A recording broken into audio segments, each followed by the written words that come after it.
Washington at Denver. Was Eric Bieniemy underrated? Well, I say, I love this question because honestly, and I'm an honest guy. I love being proved wrong. As much as I love being proved right, I love being proved wrong. I don't know everything. If I did, I'd have all the answers. That'd be no fun. I think I was very rigid on the thing of like the Chiefs aren't going to miss Bieniemy too much because, Andy Reid's the one calling and dialing up a lot of the shots. And not that he didn't provide very good culture and stuff, which I thought I did say that, it's like that's, if anything, I thought, he's probably bringing very good culture in the way he was holding things with the way that Commanders players were talking about him. Oh, he's bringing too much. I'm like, okay, I look at that as a good thing. Like he's bringing championship culture. That's what you want to see. So at least we knew he had that over there and he was working that in over there. Again, so I didn't think that they were going to be missing him, or at least seemingly as much as they are off the bat, struggling to get things going with Nagy, the Chiefs I'm talking about. But then over here with the Commanders, offense, I'd say surprising us a lot. Not that we didn't know that there was a chance that they would look a lot better this year and that Sam Howell could definitely be a productive pro, because we definitely had a few times we talked about that during the offseason. It was kind of like, what's the Sam Howell experiment going to look like? Well, what it looks like right now is Sam Howell looks confident in the pocket. He looks like he has good footwork in the pocket. He throws the ball away when he's got to throw it away. He makes good decisions most of the time when he's got to make good decisions. And honestly, he looks pretty good right now, pretty sound. And against the Broncos defense, like, hey, a good unit last year. It's just a good sign if you're a Commanders fan. Brian Robinson, 2 touchdowns. I think too, the Terry McLaurin catch, that was just an absolutely unreal, just an unreal play. It's gonna be one of the catches of the year. And my main thing is too, when you look at the Commanders, is they move the ball around a lot to a lot of different guys. It's the best sign to have as an offense by far. You want to make it hard to game plan, right? And the Commanders D line is just absolutely ferocious. You love seeing Chase Young come back and look as good as he did in his first game back. Emanuel Forbes is locking dudes down. Emanuel Forbes was looking awesome. Right, he looks really good. And we knew he was the man guy. He was the guy where it's like he's sticky. Like that's the sticky one. Like he's the sticky corner, right? And it's like he's showing it like he's sticky so far. Yeah. So kind of going off of like kind of what you were saying with the Commanders. 1, 2, 3, 4, 5, 6, 7, 8, 9, 10 different people caught passes. Sam Howell was... wait, let me see the last one. Hold on. Look. Who's that? Yeah. Byron Pringle. That's hilarious. So this team is playing with so much continuity that I have not seen in the past years. Like, I can't remember the last time I saw like a Washington team that seemed like put together on offense. Sam Howell is, like you were saying, like very, very crafty. This is the biggest thing I noticed about Sam Howell. He knew when to scramble and he knew when to stay in the pocket. And he was calm in the pocket. Like almost to a point where he was too calm, where it's like, okay, throw the ball. Like you need to go now. Like, which is good because you don't want guys that are super jumpy. And he was threading the ball on some deep passes, which was so good to see. And they really need to improve that O-line. It's not horrendous, but it is definitely a weak point of the offense, especially with a loaded receiving core like they do have.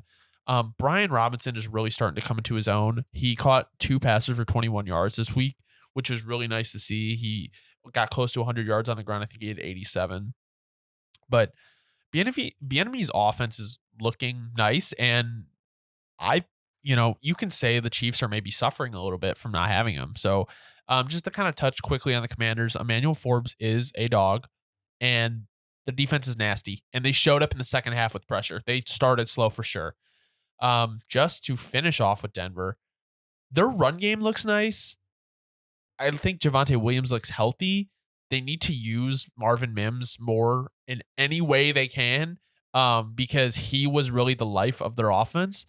Their pass blocking really needs to improve. I noticed there was a lot of pressure for Russell Wilson, and he was scrambling a lot, but he like can't create like run game like he used to. Like it's not the same. So it's like they need to improve the pass block. The run block was fine.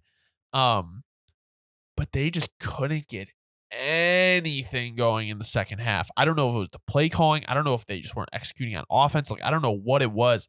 They couldn't get anything. And like the Broncos, if this is right from Rex Ryan, lead the league in points per possession, which a lot of people would be confused about considering the way they've lost these games. But the defense is really the issue in Denver here. They had no answers for the Washington offense in the second half. And they just honestly, like, the Broncos like played uninspiring football. No, for sure. I mean, like, and to your point, literally no answers where you're watching. You're just like, oh man, like they're gonna sell. Like they have no answers. Like they just keep getting just dotted, pounded, and it was exactly what was happening whole second half. Yeah. So, but you know, with the Broncos, I think this is one of those ones that does really sting though, because when you're in a position where you show that you really had it, Yeah. and then you, like you said, you start playing uninspired, and you start not, almost in a sense, not even like the focus is lost, Yeah. kind of sense. And I don't know. That's not, I mean, not exactly what happened. You know, maybe the Commanders really just complete turn the corner. But I think no matter how you want to look at it, you got to feel that from an extent where it's like, okay, obviously something started slipping with energy, right? And that's the worst thing. That's the worst thing from my perspective. That you never want to see. It means you don't have a lot of leaders They look around, deflated. right? Like you need leaders that are going to keep everybody up, right? Yeah. Weird.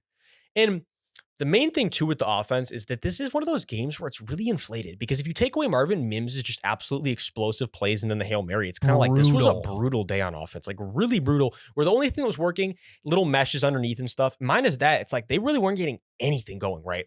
So it's like, it's just a really weird situation. It is. You know, Jonathan Cooper, 2 sacks though, got to shout that out. You know, it's not like, that's not the Broncos defense is just, they're just getting shelled. Like the coverage is not playing good.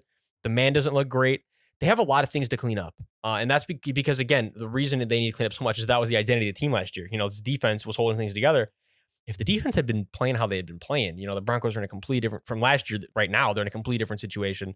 So, yeah, we're in a weird situation right now with the Broncos. I do think they're going to be one of those candidates to like really turn things around here. Like we were saying about, who's the other team we're saying is definitely in that prime, the Vikings. Yeah. They're kind of like, they're prime candidates to turn things around. But are they going to do it? I don't know. Only the future is going to show us.